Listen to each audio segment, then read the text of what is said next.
పశ్చిమ బెంగాల్లో మమతా బెనర్జీ అనే ఒక దీది అని పిలిపించుకునే ఒక ముఖ్యమంత్రి ఈరోజు అనేక సందర్భాల్లో మహిళలపై అనేక దాష్టికాలు, హత్యలు, అత్యాచారాలు జరుగుతున్నా కూడా ఏ విధంగానూ కూడా స్పందించకుండా శాఖలన్నింటినీ కూడా తన గుప్పెట్లో పెట్టుకుని అధికార దుర్వినియోగం చేస్తూ మహిళలపై ఇలాంటి దాడులు చేస్తున్నా కూడా ఎటువంటి చర్యలు తీసుకోకపోవడం అమానుషమైన చర్యని మేము భారతీయ జనతా పార్టీ తరఫున మేము డిమాండ్ చేస్తూ, ఏదైతే మెడికోకి అవ్వచ్చు, అక్కడ అలాగే గిరిజన మహిళలు అవ్వచ్చు, ప్రతి మహిళ మీద కూడా ఈరోజు ఇలాంటి అరాచకాలు జరుగుతున్నా కూడా ముఖ్యమంత్రిగా ఆవిడ ఫెయిల్యూర్.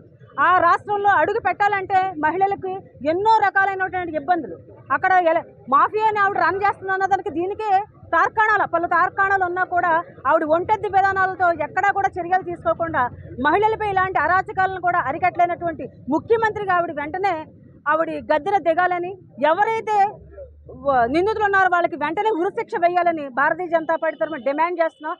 అలాగే ఈ రోజు ఇటువంటి విధానాలు ఎవరైతే చేస్తున్నారో వాళ్ళ వెన్నుకు పుట్టించాలి. అలాంటి శిక్ష అమలు జరిగితేనే ఈ నిందితురాలికి ఆత్మ శాంతిస్తుందని భారతీయ జనతా పార్టీ తరఫున డిమాండ్ చేస్తాం. యావత్ మహిళా లోకం కూడా ఈరోజు సిగ్గుపడుతుంది. ఆవిడ చేసినటువంటి అమానుషమైన చర్యలను ఆవిడ ప్రోత్సహించే తీరు చూస్తే ఈరోజు ప్రతి మహిళ కూడా అటువంటి విధానాల్లో ఉన్నటువంటి మహిళని ఏ రోజు కూడా ఆవిడ మహిళ అనిపించుకోవడానికి కూడా ఆవిడ సరిపోదని మా యొక్క డిమాండ్. ఇటువంటి విధానాలు ఆవిడ వెంటనే అరికట్టి ఆవిడ గద్దె దిగాలి. అటువంటి విధానాలను అరికట్టే అటువంటి ముఖ్యమంత్రి ఫెయిల్యూర్ ముఖ్యమంత్రిగా ఉన్నారు. అటువంటి విధానాలని ఆవిడని వెంటనే బర్తరఫ్ చేయాలన్నది మా యొక్క డిమాండ్ అండి. కిషోర్ బొల్లిన రాష్ట్ర మహిళా మోర్చా అధ్యక్షురాలు భారతీయ జనతా పార్టీ. ఈరోజు కాకినాడ పట్టణంలో రంగరాయ మెడికల్ కాలేజ్ వారి సహకారంతో భారతీయ జనతా మహిళా మోర్చా క్యాండిల్ మార్చ్ చేయడం జరిగింది. పశ్చిమ బెంగాల్లో జరిగిన ఒక అమానుష సంఘటనకి నిరసనగా ఈరోజు మమతా ప్రభుత్వాన్ని బర్తరఫ్ చేయాలని, నిందితులు నేరస్తులు ఎంతటి స్థాయిలో ఉన్నవారైనా కూడా వెంటనే ఉరిశిక్ష అమలు చేయాలని చెప్పి మేము డిమాండ్ చేస్తూ ఉన్నాము. అత్యంత పాశవికంగా మాటల్లో వర్ణించలేనంత కిరాతకంగా ఒక మెడికల్ స్టూడెంట్ని హత్య చేసిన విధానం ఏదైతే ఉందో అది వెస్ట్ బెంగాల్లో ఉన్న పరిస్థితులకి అద్దం పడతా ఉంది.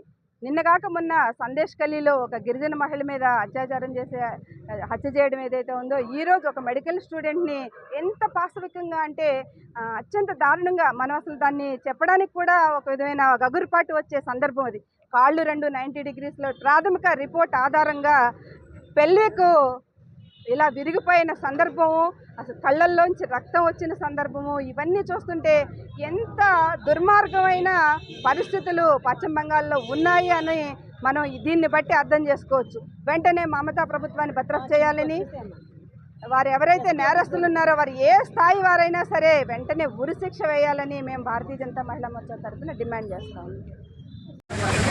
12 ఏళ్ల క్రితం నిర్భయ అని రావడం జరిగింది.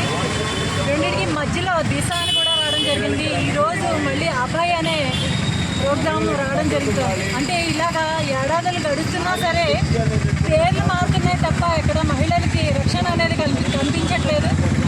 మరి ఏదైతే కలకత్తాలో జరిగిందో వెంటనే మన దీదీ గారు క్షమాపణ చెప్పి ఆవిడ గద్దె దిగాలి. ఏదైతే ప్రిన్సిపాల్ని ఆయన రిజైన్ చేసినప్పటికీ కూడా ఆయన మళ్ళీ వేరే విధుల్లోకి తీసుకునే ప్రయత్నం చేశారు ఆవిడ. అక్కడే తెలుస్తోంది ఇదంతా కూడా ఒక గూడుగుట్టనిలా జరుగుతోంది. ఈ అత్యాచారాలు అనేవి అక్కడే ఎక్కువ జరగడానికి గల కారణాలు కూడా ప్రత్యేక దృష్టి దీదీ గారి చేతులు హస్తాలు ఉన్నాయన్న విషయం తెలుస్తోంది. ఇది ఖచ్చితంగా మా భారత ప్రధాని నరేంద్ర మోదీ గారు కూడా ప్రత్యేక దృష్టి పెట్టి దీని మీద ఆయన మంచి చట్టాన్ని తీసుకొచ్చి మహిళలకి రక్షణ కల్పిస్తారనే మంచి ఆలోచనతోటి ఉన్నాము. అలాగే కాకినాడ జిల్లాలో మన రంగరాయ మెడికల్ కాలేజీ విష్ణువర్ధన్ గారు పూర్తి సహకారం అందించి ఈరోజు ఈ ర్యాలీ కార్యక్రమానికి పూర్తి సహకారం అందించినందుకు వారికి ప్రత్యేక ధన్యవాదాలు తెలియజేస్తున్నాను.